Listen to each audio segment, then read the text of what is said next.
මේක ලස්සන සෙන් කතාවක්.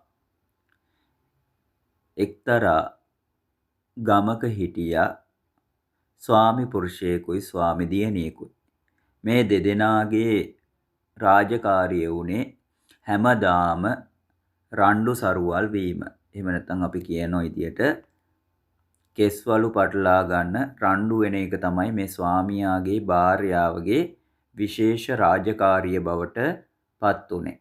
ඉතින් මේකෙන් මේ ස්වාමි දියණිය අතිශය කලකිරීමට පත් වෙනවා. මොකද මේ දෙන්නා බහින් බස් වීමක් හරි නැති වෙච්ච දවසක් ඒ ගෙදර හොයාගන්න නැති තරම් නිසා. ඒ අවස්ථාවේදී ස්වාමි දියණියගේ යාළුවෙක් කියනවා ළඟපාත සෙන් හාමුදුරු කෙනෙක් ඉන්නවා ගිහිල්ලා උන්වහන්සේ හම්බ වෙලා එන්න එතකොට විසඳුමක් ලබා ගන්න පුළුවන් වෙයි මේ ප්‍රශ්නේ निराකරණය කරගන්න පුළුවන් වෙයි කියලා. ඉතින් මේ අවස්ථාවේදී මේ කාන්තාව සෙන් හාමුදුරුවෝ දැකලා උන්වහන්සේට සියලු විස්තර පවසනවා. ඉතින් ඒ වෙලේ සෙන් හාමුදුරුවෝ ප්‍රකාශ කරනවා මට ඔය ප්‍රශ්නය විසඳන්න පුළුවන්. හැබැයි මට එක දෙයක් ඕනේ. ඔබතුමියට ඒ දේ ගෙනල්ලා දෙන්න පුළුවන් නම් විතරක් මට මේ ප්‍රශ්නය විසඳලා දෙන්න පුළුවන් කියලා. ඉතින් මේ කාන්තාවටත් ඕන වෙන්නේ කොහොම හරි මේ ප්‍රශ්නය විසඳගෙන ස්වාමියාත් එක්ක සතුටින් ජීවත් වෙන්න. ඒ නිසා මේ කාන්තාව කියන හරි හාමුදුරනේ ඕන දෙයක් කියන්න මං ගෙනල්ලා දෙන්නම් මට මේ ප්‍රශ්නේ විසඳලා දෙන්න කියලා. ඉතින් ඒ වෙලේදී මේ සෙන් හාමුදුරුවෝ කියනවා මෙතනින් ටික දුරක් යද්දි තියෙනවා ගුහාවක් තියෙනවා. ඉතින් මේ ගුහාවේ ඉන්නවා කොටියෙක් ඉන්නවා. ඉතින් කොහොම හරි කොටියාගේ මයිල් ගහක් මට ගෙනල්ලා දෙන්න පුළුවන් නම් මට මේ ප්‍රශ්නය විසඳලා දෙන්න පුළුවන් කියලා. ඉතින් ඇත්තට බැලුවොත් එහෙම ලේසි පාසු වැඩක් නෙමෙයිනේ කොටියෙක්ගේ මයිල් ගහක් ගන්නවා කියන්නේ. හැබැයි මේ කාන්තාව දැඩිසේ අදිෂ්ඨාන කරගන්නවා කොහොම හරි මම මේ දේ කරනවා කියලා. මොකද මැරිච්ච කොටියෙකුනේ ජීවත් වෙලා ඉන්න කොටියෙකුයි. ඉතින් මේ කාන්තාව ඒ ගුහාව ගොඩාක් ඈත ඉඳන් කොටියා දකින් නැති මානෙට එන්න හැබැයි මේ කාන්තාව මස් කට්ටක් අරගෙන ගිහිල්ලා ගොඩාක් දුර තියලා කොටියාට සුවඳ එන්න ඒ මස් කට්ට තියලා එනවා. ඉතින් මේ කාන්තාව හොරෙන් හැංගිලා බලන් ඉන්න කොටියත් ඒක කනවා. ඉතින් ඔහොම ගණනාවක් අවුරුද්දකටත් වැඩි කාලයක් මේ කාන්තාව ඒ තියෙන දුර අඩු කරමින් ඔහොම ළඟටම යනවා.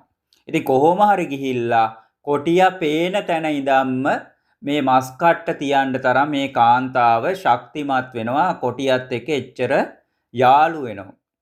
ඉතින් එහෙම කරන්නේ දවසෙන් දෙකෙන් මාසෙන් දෙකෙන් නෙමෙයි.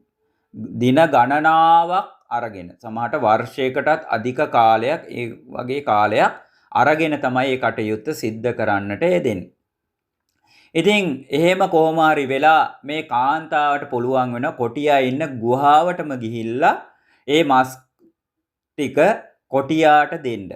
ඉතින් එහෙම දීලා මේ කාන්තාව කොච්චර දක්ෂ වෙනවාද කියනවනම් අර කොටියාගේ ඔළුවත් අත ගන්නවා. ළඟටම ගිහිල්ලා ඔළුව අත ගන්නවා. හැබැයි කොටියත් කිසිම අනවශ්‍ය ප්‍රතිචාරයක් දක්වන්නේ නැහැ. ඉතින් ඔහොම වෙලා මේ කාන්තාවට පුළුවන් වෙනවා කොටියාව යාළු කරගෙන කොටියාගේ මයිල් ගහකුත් ෂේප් එකේ ගලවගෙන අර සෙන් හාමුදුරුවන්ට ගෙනල්ලා දෙන්න. ඉතින් සෙන් හාමුදුරුවෝ පුදුම වෙනවා මේ කාන්තාවගේ හැකියාව ගැන. ඊට පස්සේ කියනවා ඔබ වහන්සේ කියපු දේ මං කරා. දැන් මට කොහොම හරි මේ ප්‍රශ්නේ විසඳලා දෙන්න කියලා. ඉතින් ඒ වෙලේදී මේ සෙන් හාමුදුරුවෝ ලස්සන උත්තරයක් දෙන්නේ. ඉතින් ඔබතුමිය දැන් ප්‍රශ්නේ විසඳගෙනනේ තියෙන්නේ. ඒතකොට අහන කොහොමද හාමුදුරුවෝ මම ප්‍රශ්නේ විසඳුවා වෙන්නේ? අච්චර ගුහාවක ඉන්න පණ ඇති කොටියෙක් ළඟට ගිහිල්ලා ඔබතුමියට මයිල් ගහක් ගලවගෙන එන්න ඉවසීම තිබ්බනම් මේක වසර ගණනාවක් දින ගණනාවක් අරගෙන කාලය අරගෙන එහෙම ඉවසීමක් තිබ්බනම් ඔබතුමියට ඔබතුමියගේ ස්වාමියා සමග ජීවත් වෙන එක රණ්ඩු වෙන්නේ නැතුව ජීවත් වෙන්න තියෙන ඉවසීම ගැන කියන්න දෙයක් නැහැනේ කියලා සෙන්න හාමුදුරුවෝ ප්‍රකාශ කරනවා. ඉතින් කාන්තාවම දැනගන්නවා තමන්ගේ ඉවසීම කොච්චර ප්‍රගුණ වෙලා තියෙනවද කියලා. භයානක කොටියෙක් අපිට දුර ඉඳන්වත් බැලුවොත් අපි කොච්චර බය වෙනවද? මේ කාන්තාවගේ ඉවසීම කොහොමද කියනවා නම් මයිල් ගහකුත් ගලවගෙන ආවා. ඉතින් ඊට පස්සේ කාන්තාව සතුටින් ගිහිල්ලා එදා ඉඳන් ස්වාමි පුරුෂයාත් එක්ක ගොඩාක් සතුටින් ජීවත් වෙන්නට මේ කාන්තාවට හැකියාව ලැබෙනවා. ඉතින් මේ සෙන් කතාවෙන් අපිට ගන්න පුළුවන් ආදර්ශ බොහෝමයක් තියෙනවා. ඉතින් අපිට ඉවසීම කියන දේ අපිට තියෙනවා නම් අපි නැත්තම් අපි ඒ දේ පුරුදු කරනවා නම් අපිට මේ ලෝකේ ජය ගන්න බැරි අභියෝගයක්.